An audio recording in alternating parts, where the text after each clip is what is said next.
It's too late. It's too late, Rich. Don't tell me wait as we're going live. Yeah, you're right. Good evening, everybody. How are you? Rich Grisham here. It is the Press Row Hangout for your Memorial Day weekend 2014. What is happening? Happy Memorial Day, everybody. I have joining me this wonderful Friday night before a long weekend. Up first from Pasta Padre, Mr. Brian Weeni. Brian, how are you? I'm doing well, thanks. I got a lot on my plate lately with the move, and my sister's getting married tomorrow. I have to drive across the state, so a lot of stuff going on. Congratulations there. Yeah. Well, it's all me. I appreciate it. It's not that big a deal, really. To her even. So it's just kind of more casual. Yeah, now that you mention it, Brian, it looks really empty behind you. Normally, there's all sorts of stuff stacked up, and there's Seahawks memorabilia. It's slow. It's a process. It's slowly going. I haven't rented the moving truck yet, so I'm just kind of shuffling things over in my car every time I go over to do something. And then I have most everything boxed up and in the garage already. So yeah, exciting times here. Good stuff. And next to him is our good friend, TJ Lauerman from That Sports Gamer. TJ, how are you, man? Welcome to the show. Hey, Rich. I'm doing great, though miserable, because I'm playing a 7-game series in MLB versus some guy, and he's up 2-1 on me right now. I'm very upset about it, but I'm going to even it back up tomorrow night when I play him. So. Well, of course, TJ is talking about MLB 14, the show. We have a lot of stuff to talk about tonight, but I did want to sort of kick things off for a minute. We've obviously talked quite a bit about MLB 14, the show. We had our initial impressions a couple weeks ago. We had the official Press Row podcast review roundtable last week. But I was away most days this week and got back home a couple nights ago and just dove right back into MLB 14, the show on the PS4. And I got to tell you guys, I know a lot of people have a lot of issues with it, and many of those issues are completely legit, right? But I really, really am enjoying the game, and I'm enjoying it more the more that I play it. The issues that I think stand out when you first boot it up, to me, and again, I'm just speaking for me, begin to really sort of disappear into the background while the things that I like about the game seem to get better. I don't know if that makes sense, but I'm telling you, the more that I play it, the more I like it. And what's even more exciting for me is that I'm playing it in multiple ways and having a good time, and none of those ways involves Road to the Show. For example, TJ, as you mentioned, you and I are playing a 7-game series, and it's great. We've had 3 really good games, well, 2 really good games and 1 not-so-good game. The games we've been able to play them to completion. There have been weird stuff happening, right? Occasional weird animations and stuff, but the games themselves have been fine. I'm playing 2 different seasons with 2 different teams, kind of bouncing back and forth, which I've never done before. And I've even been dipping my toe into the challenges, the challenge of the week, which is the official sponsored version, which is fun to dive into, and then some of the challenges that are user-made. So there's a lot going on in this game, and there's a lot more going on than I'm even addressing, but at its core, I'm just having a lot of fun playing it, more fun than I've had playing any version of the show to this point. TJ, am I crazy? Do you feel the same way? Where are you with the show right now, a couple of weeks after? No, you're not. You're not crazy at all. I've actually been surprised at the same thing as you, how much I'm playing and how many different aspects of the game I am playing. Online, I mean, for us has been working. I mean, functional enough that we're finishing games and having a good time, even though I know what pitch you're going to throw before it even happens, but that's just because I know. Last night we were deep in the game. Probably was it the 8th inning at one point. TJ and I were having a pretty important battle. Right, it was coming down to the wire. And as I pressed the button for slider on I think a 1-2 count, TJ's like, "Oh, you're throwing me a slider." I'm like, "Oh, I couldn't even stop from pressing it." Yeah, that was pretty intense. Yeah, and I have my franchise going with my fantasy team that I'm 20 games into. Just started an online franchise with some people. Everything seems to be working there. I have 2 Road to the Shows going. My main complaint so far has been Diamond Dynasty. Every time I've tried to go in it, I've just tried to do the extra inning stuff, where you play another random person's team, and half the time it comes back with their lineup isn't ready, so I can't actually play the game. So I'll have to like click around to find one that actually plays, but that's just too frustrating. So I've pretty much given up on that. But Road to the Show and franchise and online surprisingly works, so I'm really loving the game. The other thing that surprised me too is it's really ruined me for the Vita version of the game. It is so much better. I'm not talking visually, right? Like obviously visually it's going to be better than the Vita, and nobody loves their Vita more than I do. But because of the combination of the controls and the presentation, just the overall experience, like I really don't want to go back to my Vita. Brian, have you been continuing to play the show? Where are you with the show right now, a couple weeks afterwards, and now that you don't really need to be playing it every day for work, basically? Yeah, not so much, just because of everything else going on, but, I still feel like it's more of a, I won't call you crazy, because, hey, you love what you love, and there's certainly high points to this game, and it depends on what you are investing in. Because if you're an online franchise guy, you're out. You're out before day one, essentially. There are a lot of issues with the game. I felt like MLB 13 was a more well-rounded product overall, but there's certainly things to latch onto in this game and really get into enjoying if you can put up with the load times and stuff, which has. I question whether that would be a big deal, and I think it has, to a sense, discouraged me from playing. Certainly, I'm not going to jump in and play the community challenges because it takes longer to load them than it does to play them. It makes me a little less likely to want to jump into Road to the Show. Now, when I start the game up and get into it, I play for a while, but turning it on I need a little more motivation than maybe I would otherwise. But it's a solid first effort. You can't doubt that. It's just a matter of expectations because you came from the PS3, which was already at such a high level outside of the online stuff, and it wasn't a huge leap from that. But for us, I think it's more enjoyable just being on the PS4 and playing on the PS4 to an extent. Yeah, and as we touched on too in the Press Pro podcast review roundtable, the social aspect, the social nature, being able to share your experience has really improved it dramatically. That's a function of the PlayStation 4 as well as the quality of the game. TJ, I've gotten more than a few tweets from people who have watched our games either live or after you put them on YouTube, and people making comments about it. So that's cool too. So. Yeah, I'll close on this by saying, yes, TJ and I are in the throes of a 7-game series, and the only reason that I'm up 2-1, let's be frank here, is that I chose the Angels and TJ chose the Twins. TJ he's a much better player than I am, but because I've already playing a season with the Mets, and let's just say that's enough Mets for me. So I definitely have the upper hand, but you still gotta play the game. So, but we've been having a lot of fun with that. So, one other thing quickly I want to mention before we dive into the meat of the show is I'm also playing quite a bit of Mario Golf on the 3DS. It is surprisingly golf-like, and that might sound ridiculous, but I've never really played much Mario Golf other than some of the NES Open back in the day. And Mario Golf is it's got a lot of Tiger Woods in it from a gameplay perspective. It's got a lot of Hot Shots golf in it. It is certainly not a kiddie game. It is certainly not something that if you're not expecting there to be, you have to judge the wind, you have to use the right club, you have to properly, gauge your lies. Like all the stuff that you want in a regular golf game is there, with of course the a lot of the aspects of the Nintendo world that make it so interesting. And I mentioned this on a show last week, but I even on a airplane ride that I had back and forth for business, one of the guys I work with also had a 3DS, and we wound up playing Mario Golf head-to-head local multiplayer on the plane for a couple of hours, and that was a whole lot of fun too. Nintendo, I think, is really the only people who would take the time and the effort to invest in like local multiplayer like that and make it a solid experience. So that was a lot of fun too.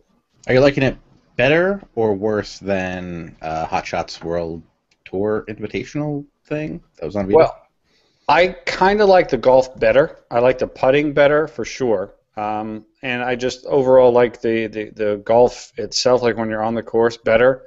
There's a lot of little cool extra things like the challenges and things that you can do as well. The biggest problem with Mario Golf is the menus or the lack thereof. Like, you have to walk through this giant country club to go to different places, and there's no map, so it's very poorly constructed from a front end, trying to figure out what you want to do, where you want to do. But other than that, I'm just thoroughly enjoying it. So, it's just a lot of fun. And again, I just wanted to mention it.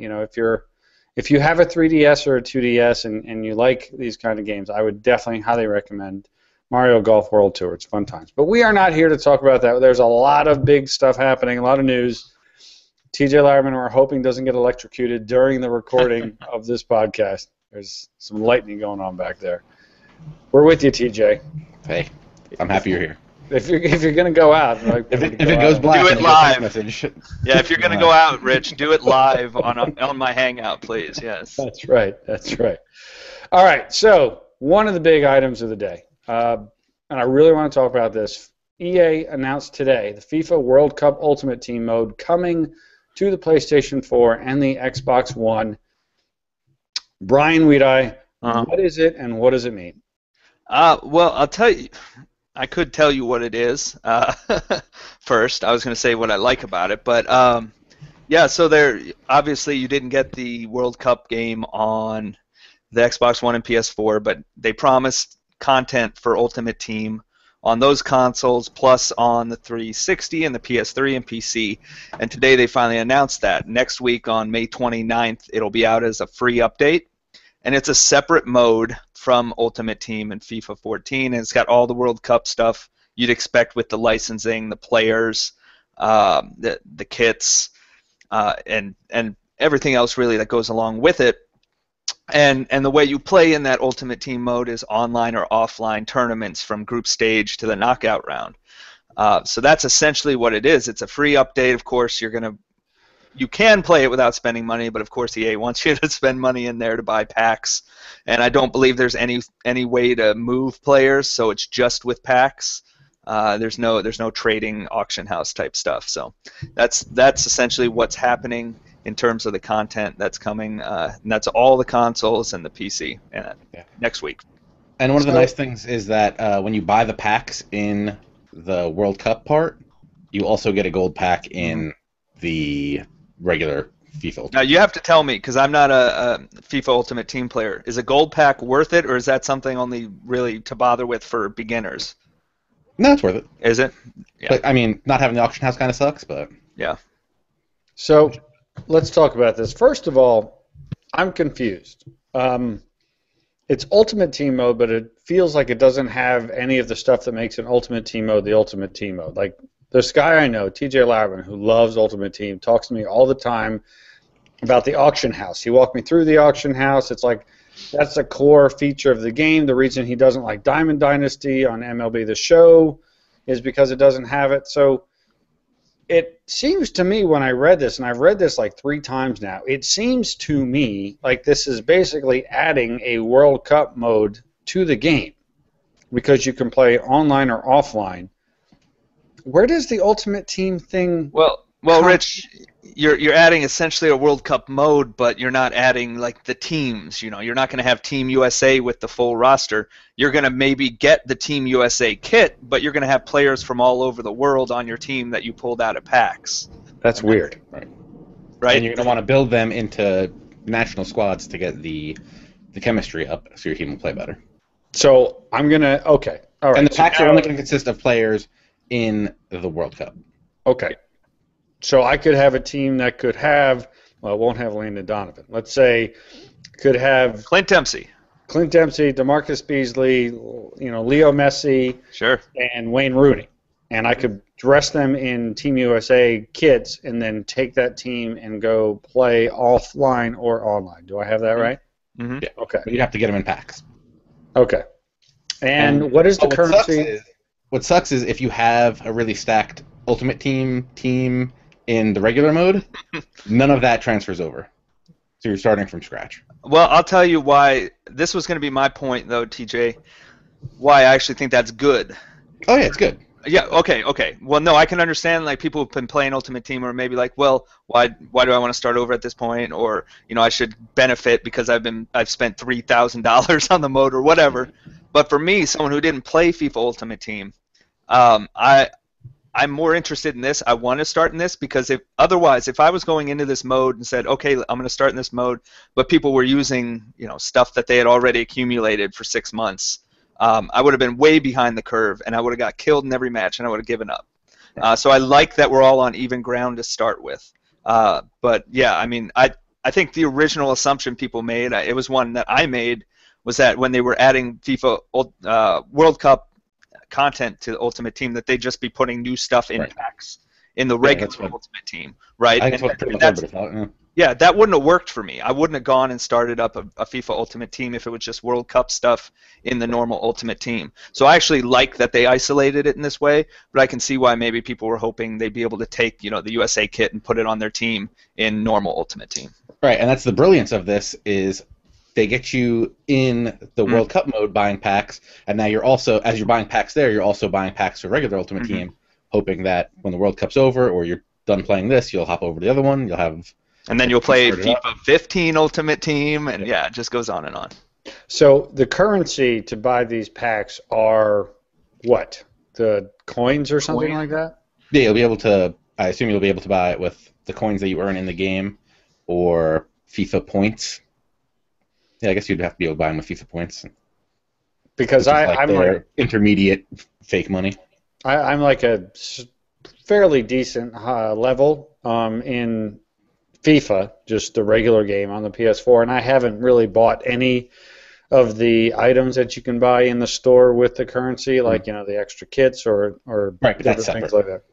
That's separate. Okay, so that's separate. So so basically to have it's not like virtual currency in NBA 2K. Everything is segregated here. Right, so I'm almost finding myself wishing it were right now, but I should probably stop doing that. Don't want to give anybody ideas. So the currency is a Ultimate Team currency that when you start off you have none of, or you have a little of, or whatever. Yeah, they'll probably give you some, and depending on what difficulty you'll play at, you'll gain more for harder difficulties and stuff. Yeah. So TJ, does this have any appeal to you? Yeah, I'm gonna check it out. And what's nice is since the player base is gonna be much more limited, because I think in regular Ultimate Team there's thousands of players. These will be basically the 25 guys on the 32 teams, right? I mean, that's pretty much what the pool's limited to. Right. So most likely you're going to be playing with a lot better players than, for a beginner, you're going to be playing with a lot better players than you would be playing with in regular Ultimate Team. That's a really great point, because I think sometimes, you're attracted to, you want the guys when you start Ultimate Team and you've got all these guys you've never heard of. I mean, for some of us, you've never heard of. And then you're facing teams with guys that are like super powered compared to what you got. It's discouraging. So you're right. I think you're getting, unless you're going to get from a lesser squad or something, but I imagine it's going to be fairly well balanced at first. And that's another benefit you have starting from from scratch like this.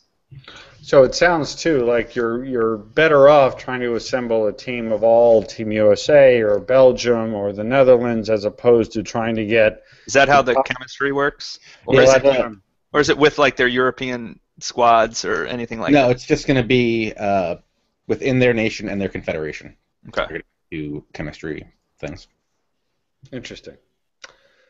And what are the offline components going to be? Because I read that you can play online or offline. Is it going to be like the daily challenges or things like that? Is that pretty much what the offline is going to be? It's essentially the same thing as online, I believe. It's you have your tournament and you play it either offline or online, starting at the group stage and into the knockout round. So you might not get out of the group stage, I guess, in either one, but it's essentially the same thing. It's just whether you're playing online opponents or playing the computer. And it takes place in one new stadium in Brazil. Did I read that correctly as well? Yeah, I believe it has just the main stadium. Okay. Which is funny, because is it even built in real life? That one? Better be. I don't know. All right, so TJ, sounds like you're going to check it out. Brian, sounds like you're also going to check it out? Yeah, I'm actually intrigued by it, and I'm not an Ultimate Team guy. I think I'm going to get on. I'm going to do it. I'm going to try to maybe face TJ if we can do that. Can we go? Can you actually play friends, or is it only against? I don't think so. I think I read that you cannot basically choose to play a friend in this Ultimate Team mode. I believe. I wish we could play even if it didn't have like coins on the line or whatever, just as like a practice. Because I want to do that. I wanted to do that in a sense and just see like my team against his, how that matches up. But no, I'm gonna give it a shot. And otherwise, I don't think, like I said, I don't think I would have if it was just here's new stuff for the normal Ultimate Team. So I'm actually gonna try and play it next week, and even though that's the weekend I'm moving. Before I do, and then after that, and see how it clicks with me. It might not, but I think in terms of the World Cup, it's more intriguing to me than just the normal Ultimate Team. Last thing before we move on to UFC, TJ Larrabin, upset by by Landon Donovan being left off of Team USA in their quest for the World Cup in Brazil. Not really. He's getting up there. They got to move younger if they're going to get better. Terrible. Brian, they're not going to get out of the group stage. Don't worry about it, Rich. Stop it. Yes, they are. Brian, your thoughts? I'm going to make the assumption that they know what they're doing. There's a reason for it. He probably wasn't going to play big minutes anyway, so I don't think it's really a loss or anything. Let's just roll the dice. Why not? What do you got to lose at this point? Nobody thinks, like TJ said, nobody thinks they're going to make it out. So let's roll the dice. Let's go for it. Well, I think they're going to make it out, and I thought this regardless. I definitely trust Jurgen Klinsmann that he knows what he's doing. I don't think he's doing anything for any reason. Wouldn't this be the difficult thing for them to do, PR-wise, essentially? Mm-hmm. I mean, you'd think they'd keep him to avoid that, just to keep him on the team. It's good, good vibes and everything from that. Making the tough decision actually tells me that, maybe something's happening here that could work out of all this. Yeah, I mean, Klinsmann is there's a reason he was hired, right? He was hired because of his pedigree and his history, and this seems to be a clear indication to me that he is not beholden to anyone other than himself and trying to put the best team together. I'm not saying I agree with it. I don't know enough to agree or disagree with it. It seems strange to me, but I'm just gonna trust Klinsmann knows what he's doing. It's disappointing, obviously. As somebody who's really watched Landon Donovan since he really first came onto the world stage, it's definitely disappointing. But let's hope Klinsmann is right. All right, let's get to the next one. The big one. A lot of people talking about this. UFC comes out very soon. The gameplay video, a pretty lengthy gameplay video, came out. Brian, you posted it, obviously. A lot of people talking about it. So break it down for us, Brian. It seems like there's a lot of activity, a lot of people talking about it, a lot of excitement about it, and the video amped up that excitement quite a bit. Yeah, I mean, we're less than a month out from the game's release, and we're now just seeing the first gameplay, and we're about, 2 weeks, maybe, from less than 2 weeks probably from when the demo will be out. So, we got this first opportunity to see the game. A lot of people are really curious about it because it's another one that could kind of branch out beyond just the hardcore fight fans, just like the first UFC game did with THQ, just like the first boxing game did on the last generation of consoles. What was that, Fight Night Round 3? Whichever one was the first one on the 360 and PS3. That one, it attracted a more casual group because of the visuals, and again, this is an opportunity for EA to show off the power of these new systems, because really there's the focus on the two guys as opposed to 20-some guys or 10 in basketball. They can concentrate more now. They chose not to do 60 frames per second, which is kind of disappointing, but that even gives them more opportunity to ramp up the visuals. As far as the gameplay video goes, I thought there was some good and some not so good, and it depends, I think, on your level of knowledge of the sport and picking up on certain things and just the sense of the flow of a fight that maybe didn't come across here as well as I had hoped. It may have been two users playing, which can explain some of it, but that doesn't necessarily mean either that it should look this way. It was a little fast, and not so much that punches were too fast or anything. It was just the pace was too high. You had Jose Aldo and Anthony Pettis, two guys who would not be in a fight where they just trade punches back and forth. Jose Aldo would not go for that slam that he completed. And then there were like cartwheel kicks and stuff happening in close distance, or just not realistic. So it was some odd stuff going on there, and we didn't see a submission attempt. And from the previews I've read, the submission system might be flawed. So there's some good stuff and bad stuff, and it looks great and it looks like it's going to be fun, but I'm not sure if it looks like a realistic MMA game at this point. So this got me thinking a little bit. I'm, and like I believe everybody, you and TJ, and certainly a lot of people that I've spoken to, and a lot of people that I listen to or interact with who are not sports game fans or boxing fans, a lot of people really liked Fight Night. Mm-hmm. Certainly around 3 when it launched right around the start of the last generation, and a couple of its iteration afterwards. But those boxing games, while being fun video games, never felt like boxing, right? Oh, boxing fans would tell you it wasn't. Yeah, exactly, right. It was a good video game, but it was not even close to representative of boxing. And I'm not sure that you can have a fun video game that is a good representation of boxing, because if you watch a boxing match, there's a lot more that's not happening than is happening, and in video game form that is just awful. Now, yeah, let's just lean on each other. Right. Exactly. Yeah. Now in UFC, there's a lot more going on typically than in a boxing match, but it's just that sort of the juxtaposition of the two. I mean, UFC is clearly the new boxing in video games and in real life. Will UFC be able to better represent the sport than boxing did, or is UFC, and this kind of, it feels like this is where you were going, Brian, is UFC going to be another video game representation of a sport as opposed to closer to a simulation of the sport? Brian, what do you think? What do you think about that? Well, we have the Fight Night guys making this game, and I think their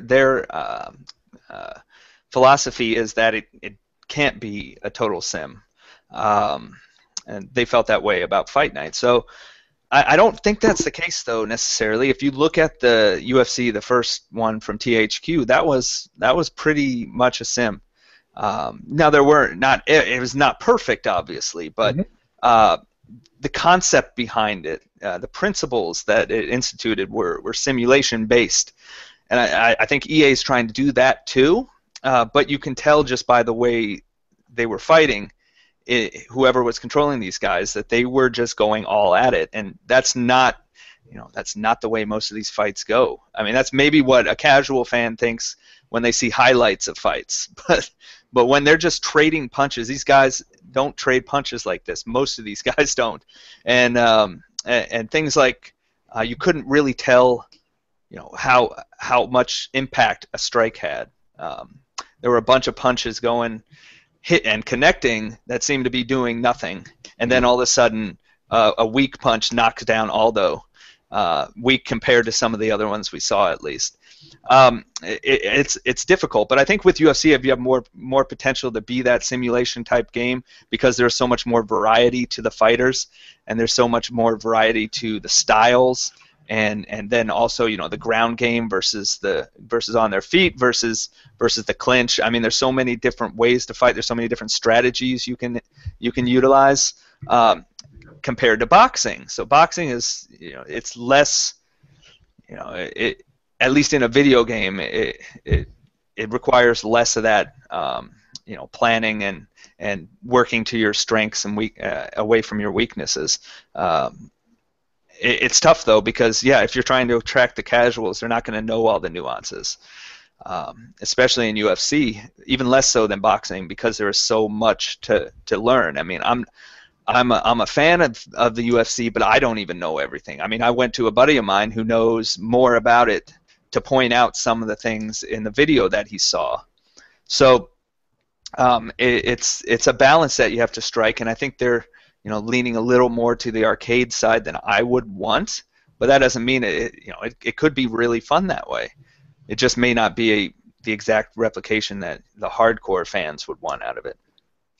TJ Lauerman, are you more or less inclined to pick up UFC on day one based upon watching the video and hearing the comments of the people reacting to it?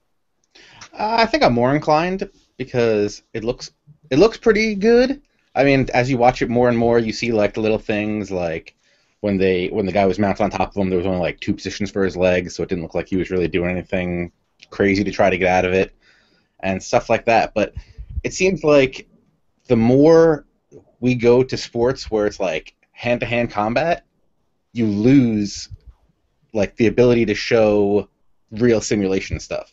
Like if you look at the boxing series, WWE or UFC, when 2 guys are standing next to each other, there's so many options that you can never make it look right. Like when in WWE, they almost always grapple or they always punch each other. But in other things like the battle in the trenches in Madden, where it's one guy's blocking, the other guy's either going to do a spin move or he's going to try to push past him, they can make that look good and look realistic. But when 2 guys are standing head up to each other, you could literally do anything. And because you're going to have so many options, they're going to have to take out a lot of options to fit the controller, and you're just going to get limited, and you're never going to get a perfect simulation. Which is why I always thought the boxing games would come the closest, because you have your 2 hands on the controllers to control the 2 arms, and you don't really have to move too much depending on who you are. But that's why I think UFC is going to be really tough to. Essentially, you're controlling the whole guy's body with 4 limbs. You're going to move his torso. Do you want to kick high, kick low, punch high, punch low? I think the controls are just going to be the real hard part for this game. So, Brian, you posted the video. You wrote a piece about it. You got a lot of comments on it on Pasta Padre. What do you gauge the level of excitement of your community? It's pretty high, actually. I think this might be the most anticipated game, even more so than the show was in the build-up. And maybe that's because it's on both consoles, so there's more people drawn to it. But most of the feedback has been positive. I mean, there are many pointing out that it looks too fast, a little arcadey, but it looks great, and it looks like it could be a lot of fun. And so I think at this point in June, people are looking forward to it. It's just another option in kind of a, there are a few games coming out, but in kind of a dead few months until we hit the Madden area. And so it's, it seems to be building a little higher than I actually thought it would be. And I don't think it's going to reach UFC 2009, the heights of that one in terms of how it sold, but I think it's gonna have a strong opening unless something devastating happens and reviews are terrible or something. And I would be very surprised if that happens, right? I mean, I could certainly see people liking it or not liking it, or people thinking it's not sim enough or whatever. But unless that was complete fakery, which I don't think anybody thinks it is, it does appear that the core game in and of itself is going to be pretty strong, visually powerful, and is going to be, at least for a lot of people, it's going to be an interesting experience. So yeah, I agree. All right, up next, this one I'm very excited about. We have actually, it's been, a week, 2 weeks since this came out, but we have not had a chance to talk about it. NHL 15 Next Gen. It's finally been announced. We even were talking about probably 3 or 4 weeks ago. We were a little concerned. Like, hey, could they possibly not be doing a Next Gen NHL game? But yes, they are doing it. It's coming out on the PS4 and Xbox One. NHL 15. They actually put together a pretty interesting list of the features of the game, and I'm a huge NHL fan, huge EA NHL fan as well. TJ, you also played quite a bit of NHL, so I mean, right off the bat, there was a bunch of stuff that they talked about that's going in it. There, again, a lot of the stuff we could have probably written, the bullet points ourselves, right? They got better physics, they got better player models, better arena experience. But I want to talk about each of those things in a little bit more detail, especially when we get to the hockey player itself. Now, I particularly enjoyed last year's NHL, but it was a bit of a controversial game. I think the consensus is that NHL from 2 years ago was probably the the best version of NHL in the last generation. Mm-hmm. So, TJ Lauerman, do you think that they needed to really break down hockey players and modify the skill sticks and add different aspects to their uniforms and their skates, and break down and modify their artificial intelligence? Do you think that was completely necessary, and B, that it's actually happening to the degree that they're representing it? I think they really needed to do some sort of changes because we've been pretty much building off the same game since, what was it, like NHL 09 or 010? Or not 010, because it would just be 10. Well, probably could be 010, right? Yeah. Who knows with the way EA names games these days. But yeah, so starting with like 09, I've been playing more and more each year, and I think 11 or 12 kind of like max it out, and the last couple of years, they haven't really been doing as much to make the game that much better. I mean, also they're at a very high level of where the game is. Agreed. So there wasn't that much they had to do. But I feel like even if it's just a fresh coat of paint, the new commentary guys, the new NBC sports package, that along with whatever these new better physics than last year. But that's going to be that's the back of the box feature every year. Well, yeah, I mean, physics, but. Yeah, and I'm not knocking it so much as I'm saying it's like I don't even know. It's without seeing it. And one of the things that was really cool a couple years ago, I went to an NHL event where they did this a couple of times, where they basically showed you last year's game versus this year's game, the same sort of circumstances and how the modified physics changes. And one of the things I really liked about last year's game was the hits were a lot bigger. When you had Zdeno Chara, crash into Steve Sullivan, you sent the dude flying across the ice, which is what should happen. Or when you have PK Subban, hitting Sidney Crosby when he's not looking, there's a massive impact. That impact really had not been felt in years past. So I'm curious what the physics really are. I mean, is it more on the collision level? Is it more like how the puck interacts with the ice and the boards? Because that, to me, feels pretty good. Mm-hmm. So I'm really curious what that's going to be, or like I said, and not to be cynical, but just whether that's just something that they kind of have to say. I mean, how much different could the core experience be represented? I'm not sure we're going to find out. But you definitely mentioned something that has been something that everybody that's an NHL fan has been desperately hoping for, which is a new crew announcing the game. Now you got the best in the business, Doc Emmerich announcing, which is long overdue. Nothing against Gary Thorne and Bill Clement, but they've been a little long in the tooth.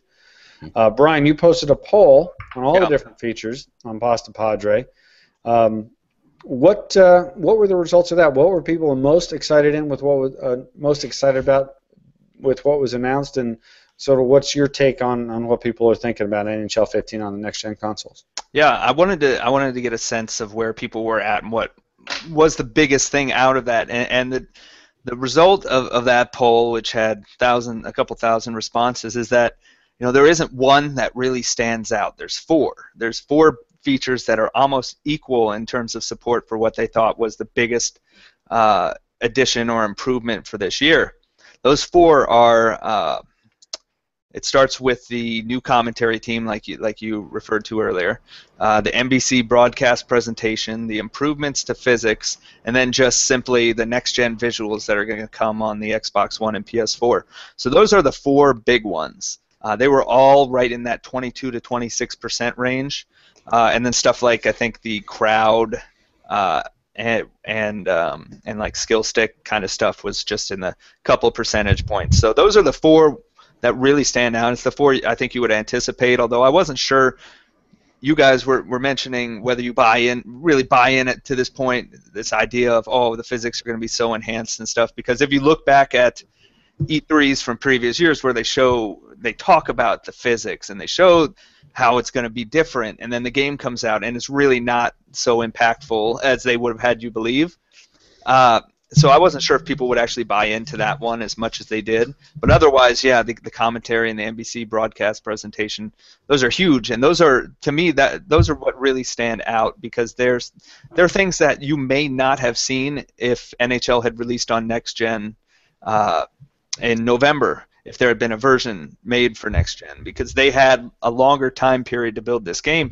You see so many of these companies are so risk averse these days that they don't want to change their commentary in 1 year. They don't want to change their broadcast presentation because they may not be able to build something in that first year as strong, or they may screw something up, and then the only way they can go is down at that point. So they want to avoid that. Now with NHL, they had this extra time where they could invest in that and actually have it ready to go. So I think we're seeing the benefits of that now. One of the things that's interesting about NHL 15 on the next-gen consoles is that it is the last of the sports games to get the next-gen treatment, right? I mean, as you mentioned, Brian, it didn't come out last year. We've had our initial Madden next-gen game. We've had our initial FIFA. We've had both basketball franchises. Now we've got the baseball game. NHL is the last. And one of the reasons golf. What's that? Golf. We haven't seen next-gen golf yet. Well, that's true. We haven't seen it, and we don't even know when we would see it, right? Unlike how it used to be, there's no Tiger Woods 2015, 2016. Whatever it's going to be is going to come out next year. It's going to be a different game. But yeah, you're right. We haven't seen next-gen golf. One of the things that is interesting to me, and again, I'm not speaking for anybody but myself, but I have been delighted by virtually all of the next-gen sports games. Not that they have blown me away with, oh my God, it's the next generation, this is the most amazing thing I've ever seen, but most of them have been much better than I expected for a new hardware launch, and I'm actually playing almost all of them right now. I mean, we had our draft last night for the Press Row Podcast Season 4 of Madden, which starts tomorrow. So we're all playing the next-gen Madden. As everybody knows, I play NBA 2K14 almost every day. I love that game, playing my career mode. I'm playing MLB The Show regularly. So that has me really excited for NHL 15. What's interesting also is that other than the My Career mode in NBA, none of these games had a big new thing. They were all basically upgrades, and I don't mean that lightly, right? They were upgrades. I think the upgrade to Madden, for example, we all say is much better, right? The upgrades were needed, they were important, and they work. TJ, do you expect NHL 15 to have something new in addition to sort of the core modes that you expect with NHL 15, or do you expect NHL 15 to be an upgrade to all of the things that we've come to expect from the last few years? I think it's just going to be an upgrade to everything we've expected. We haven't seen anybody really come out with anything crazy new with this generation jump, and which is a huge change from in the past generation jumps where we've lost a ton. So I think they're going to end up playing it safe and just keep all the same modes and not change anything. Pretty standard next-gen game. I think there might be something, and I don't mean to say that it's going to be some huge innovative thing, but there's no way EA put out everything big there is to know about this NHL already before E3. There could be something announced at E3, there could be something announced later, but I think there is going to be something bigger to differentiate the previous generation to this generation, even more so than what we're already seeing with the features they just announced. One of the modes that did not really do anything for me was Be a Pro. Do you expect Be a Pro to come in back as it is? Do you expect it to disappear, or do you expect there to be some much newer version of that? And Brian, I'll ask you that question first. Well, they started down the road of what you're kind of seeing now with My Career and NBA 2K, right, with off-the-ice stuff. They already started that, and I think they're going to natural progression with that mode. I think it's going to be more, may not be the story mode type like we got with NBA 2K14, but I think you're going to see a lot more the evolution of that, and they have so much more potential to tap into that with the new system. So I think they're going to continue that on, and I think they're taking it down. You saw this the beginnings of that last year, so I think we're going to see a lot more in that area. But I mean, the focus may not be there. It depends on whether maybe it's a microtransaction issue. Can they sell you enough in that mode for them to invest that much in it anymore? I'm not sure. Well, and I think one of the other reasons that I'm so excited for NHL 15, again, not only because I'm a huge fan of the real NHL and I'm a longtime player, and we've had some great leagues, TJ, some terrific leagues that we've been in. But I think it's pretty fair to say that the development team behind NHL 15 has a terrific pedigree. They've delivered high-quality games for years, and if you've ever spoken with them, and we've had them come on the show multiple times, they're clearly dedicated and knowledgeable. They love hockey, they understand the sport, and they want to represent it well. The game is massive, right? It's probably as big as FIFA as far as the amount of content, right? You've got your GM Connected, you've got your EA Sports Hockey League, you've got your Be a Pro, you've got your Ultimate Team, you got your various like tournaments and offline seasons and things like that. So, TJ, do you expect it to be fully featured set for set? Sort of going backwards from the original question. Instead of will they add more, do you think that everything that they've had will be included, or do you think you might see a drop of something? And perhaps to Brian's point, something that might not be revenue generating. I don't think they'll really drop anything, though I could kind of see them maybe going the Madden route and doing more of a CFM style, all encapsulating mode, rather than having the Be a Pro, having the GM Connected, and having it all broken up. Maybe just try to bundle it all into one to keep it under one roof. Interesting. Yeah, I think that'd be actually a good idea, too. Brian, you think... Along with that, one of the things is those menus are probably the most frustrating of all the games, other than maybe NBA 2K. But just trying to figure out where to go through half of those just kills me. So, Brian, you think they'll go feature for feature like most of the other games this generation have, or do you think they'll actually we'll see one or two less items than we would have expected? I think there'll be more. Okay. I think again, you're looking at they had so much more time to plan. Well, they all plan ahead, but they had so much more time to implement stuff that maybe we're going to hear all year long, I swear, and it's going to irritate me. All year long we're going to hear like this, we couldn't get this into Madden because we had a short development cycle since the last game came out in November, and now we're releasing in late August. We're going to hear that for all those games. NHL doesn't have that crutch. They had all that extra time. Now, we're not talking about excessive amounts of time or anything. They still had to put the other game out, but they certainly had a cushion to do more than just copy over things. So I think we'll see a lot more than maybe the other games would right off the bat. Well, all right, folks. We are nearing the top of the hour, and you know what that means. It means it is time for the lightning round. All right. I can get the real thing. Just give it. Yeah, exactly. He just got it happening in his backyard. All right, up first. Brian, you posted an article on this week. I think just yesterday. EA is heavily leaning towards an all-digital future. Yeah. Is that a good thing? Is it a bad thing? And how close are we to having that happen? Yeah, well, obviously, I think they want the all-digital future. I mean, it's not happening as fast as they would have hoped. It's not happening as fast as Microsoft would have hoped, as we saw last year. So there's a lot of benefits for those console manufacturers and publishers to have digital become much more part of the mainstream way people purchase video games, and to eventually phase out physical discs because they make more money that way. It cuts out the middlemen. They don't have to manufacture discs and ship them around the country and around the world. They don't have to deal with the used sales, with the used market, which they've been trying to kill off for a while now. But the benefits are not there for consumers right now. It's the download sizes are huge. Look at the show, which was 47 gigs. There are data caps some people have to deal with, and Comcast just recently talked about how within the next 5 years everyone's going to have data caps. There's the inability to resell the games, so essentially they're more expensive because you can't recoup any costs on that. Fewer sales. You're not going to find these retailer sales like Amazon does all the time.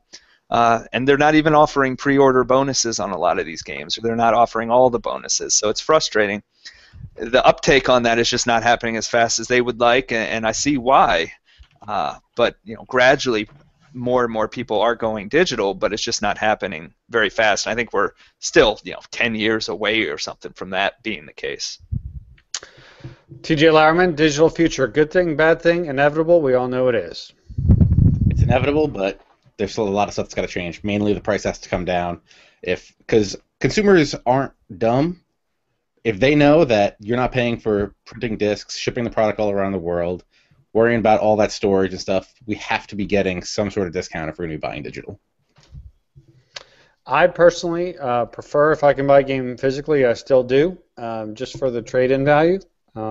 Although I don't trade in a whole lot of games, I'm trading in my copy of Titanfall on Tuesday to pick up Mario Kart 8, and I know I'm going to get more money for that than I would if I had obviously bought it digitally. So in this day and age, I do like having digital copies of stuff. I prefer it much more on my handhelds, on the Vita and on the 3DS, than I do on the consoles. It's certainly nice to not have to swap discs, but it's not that big of a deal to me.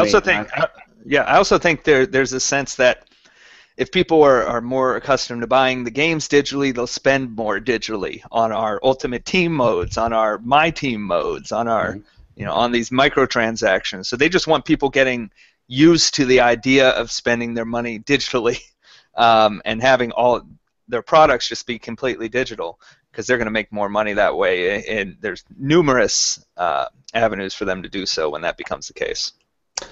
All right, up next, this is a big one. TJ Lowerman, you are a Twitch YouTube guru. YouTube is buying Twitch. Good thing, bad thing? What's the deal? If YouTube doesn't screw with it too much, could be a great thing. Good luck with that. I mean, in a perfect world, if they fix the chat to actually work, and that's all they do, I'd be super excited. But I've already had to make so many concessions as someone who streams and puts stuff on YouTube. Like, I got MLB The Show. First thing I did, turned off all the music, because I know if I take one of those videos from either a stream or a highlight reel or something, and I put it on YouTube, it's going to get hit with the copyright ID thing. And I don't really stream music anymore, which makes people happy, but then other people aren't so happy. Pokemon theme, if you play that, you're going to win every MLB game you're going to play. But when they start coming over and they're going to make everybody use Google Plus IDs to log in, and they're going to change the comment system and the chat system and everything they did to piss off YouTubers a couple months ago or in the last year, they'll probably end up doing the same thing to Twitch. So that could happen. I mean, it could be good. Maybe they take the whole gaming section of YouTube and rebrand it all as Twitch, and now you have your cat videos on YouTube and you have your game videos on Twitch and keep it separate, but I doubt that's going to happen. Brian, your thoughts? Yeah, I would worry about the copyright infringement stuff. Mm-hmm. Now we can talk about. They wanted YouTube because they could handle all the traffic they're getting, and certainly they can, but it's not as though YouTube's quality has been all that great. It's gotten worse over time, and I mean, live streaming's a mess. YouTube's they don't know what they're doing with that. So it does concern me, because we have a certain amount of freedom right now to stream games. But yeah, if I take my stream of Madden over to YouTube, they have an option to transfer it to YouTube. But then it gets over there and it's like, you're blocked in these countries or something because there was something on the soundtrack that got triggered, And so if it's going to be, I'm streaming NBA 2K14, NBA 2K15, and then here comes some kind of takedown of my stream and my account's deleted and all this stuff, I think there's definitely concerns about that. Less so for someone like me. I don't add music and stuff, but you'd think they'd make it, if they're going to have this be such a huge feature now, that they wouldn't be taking down everybody's legitimate streams, but you never know. You can't really trust it. It's all in their hands at that point. Good point. Up next, Golf Club has been delayed on consoles until the summer. TJ, you tried it on PC. Are you still looking forward to it on console? Are you going to get it? And what do you think that's going to mean to the potential sales of the game? Yeah, I was thinking about picking up the green light version of it on Steam, but I definitely wanted it for the console, so I'm willing to wait because I have MLB now, and if I got it now, I probably wouldn't play it as much because MLB's out, and then I'm playing UFC a bunch, so if it comes out sometime between UFC and Madden, I think that'll be better for not only them, but also for me as a gamer. Brian, have you played the golf club? Is your community talking about it? And do you think it's going to be okay being delayed into the summertime? No, I haven't. I've seen some pretty good stuff about it. I'm not sure how well it's gonna do with people. It's a little it's a little basic stuff, like you can't improve your golfers and stuff like that. It's just different from what people are used to, being the Tiger Woods series. But I think it's really critical that the game comes out before Madden, obviously, and as soon as possible, really, because there's only that gap between June 17th UFC and Madden end of August where it can fit. If it's not out before then, I mean, when you talk about sports gamers, there's a limited amount of money. Like we're the outliers that we buy every sports game. Most people buy 1 or 2 a year.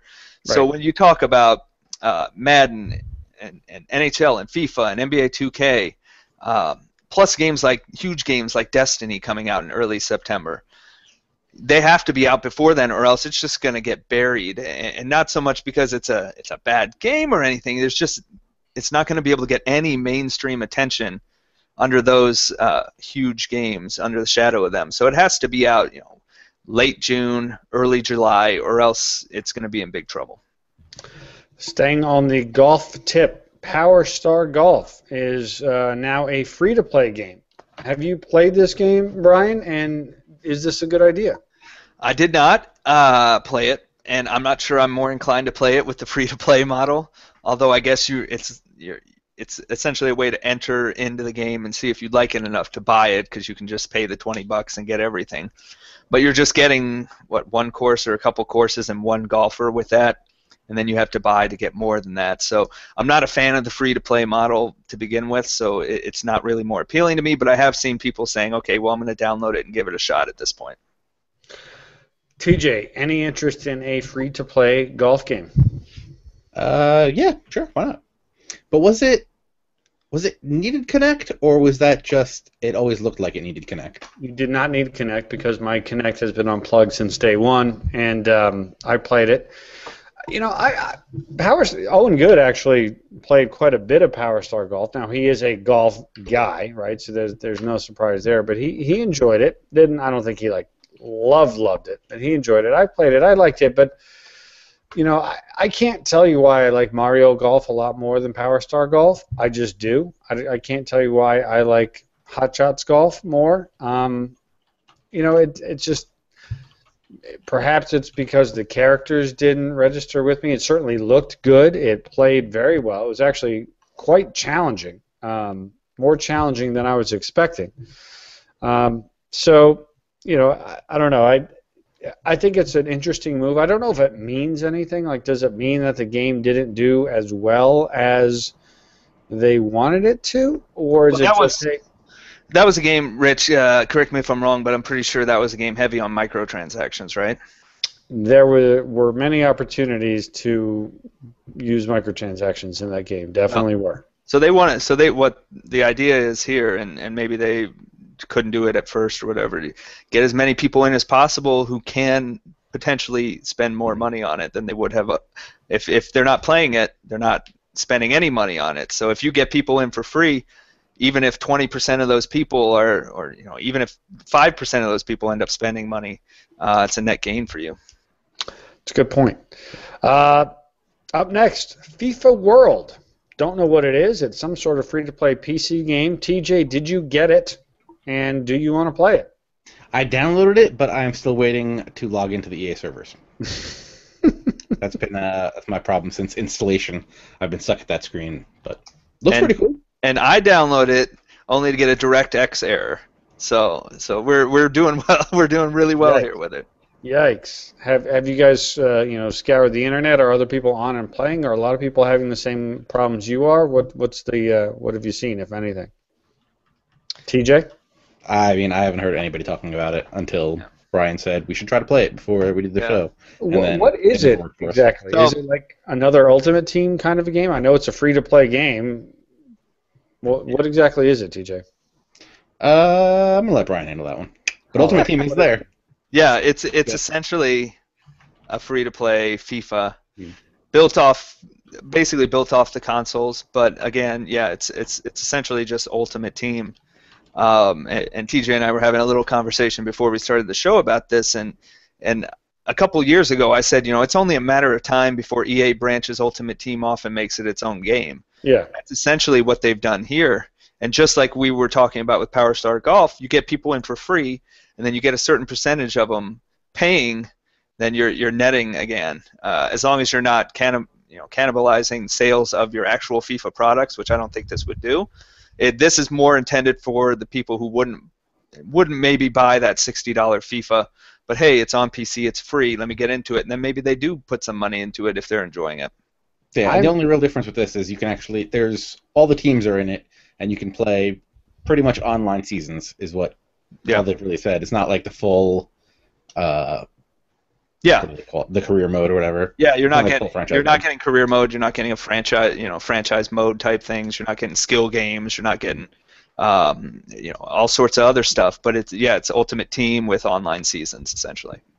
I wouldn't mind if they separated Ultimate Team as its own game either, because it doesn't need to come out every year, right? Ultimate Team can just be its own ongoing thing. Sure, it's not dependent upon a calendar, and that would free up more space on the disc for other stuff, for the non-Ultimate Team stuff, right? I mean, one of the things that we've learned from talking to these developers, that particularly with these big games like FIFA, with these giant stadiums and these massive amounts of players and likenesses and things, I mean, there's a finite amount of room, and I would have no problem, as a guy who doesn't play a lot of Ultimate Team, and again, since it doesn't really make sense as an annual release, if Ultimate Team was completely taken out.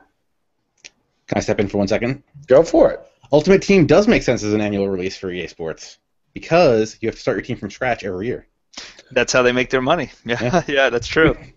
That's true. Once your team's loaded up, end of the year comes, you got to start from scratch. And if you play it another year, 2 years? I would think that's part of the challenge too. I mean, would you want to just continue on with the same team for 10 years, TJ? Yeah, I mean, once you peak, you really can't do much anymore. So, I mean, maybe some people like that because then they'll win every match they play. But yeah, you're right, exactly, and that's why you look at why won't these games allow us to take my save to the next year? The show is allowing that, but that's because that game isn't based on microtransactions and stuff. But you look at NBA 2K14, which is all about microtransactions, and there's no way they're going to let you take your My Career to the next year when they want you to buy all this stuff at the beginning again. They want you to, or even not just buy, but they want you to use the VC that you earn in all these different ways so that you feel like you have to buy. So they're not going to give you that sense of continuation. But yeah, I mean, part of it also is the challenge of rebuilding.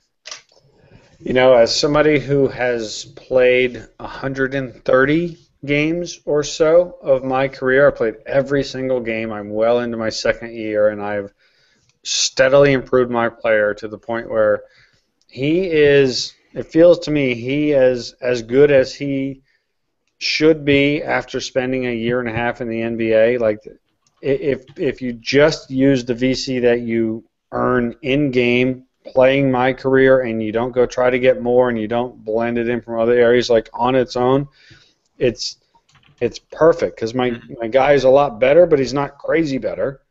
Yeah. But he's better, and I'm just, man, I love My Career, and the fact I can't take that forward with me is going to be very upsetting in October when the new NBA comes out and I'm somewhere in the third season of My Career and I realize I'm never going to see that guy again. I'm already getting a little you're tearing up. All right, boys, this has been a good show. Before we go, a couple of quick things. I just want to say, number one, make sure you do what I do every day, is go to pastapadre.com. Brian is posting every single day, 365 days a year. Even on my moving days and my sister's wedding day. Sister's wedding day, moving days, Christmas, Easter, TJ Lauerman's birthday, you name it. Yeah, coming up on that day. And speaking of TJ Lauerman, make sure you go visit That Sports Gamer, and make sure you go visit TJ on his Twitch page, where he is live streaming every night, just about all sorts of good stuff. even League of Legends. Like, I wouldn't necessarily call that good stuff, but he's even doing that on there. I know. I wouldn't call it good stuff either, Rich. It's great stuff. Check us out on, is it tomorrow night? No, Sunday night. We're playing Game 4 of our 7-game series, so check that out as well. And, of course, make sure you do what I do also, is go visit Operation Sports. They are the benefactors of the Press Row podcast, so we really appreciate everything that Operation Sports does for us. Boys, you guys have yourselves a fantastic Memorial Day weekend. It's a 3-day weekend. I'm going to be doing a lot of good stuff, but I also know I'm going to be getting some games in. What are you going to be playing this weekend, TJ?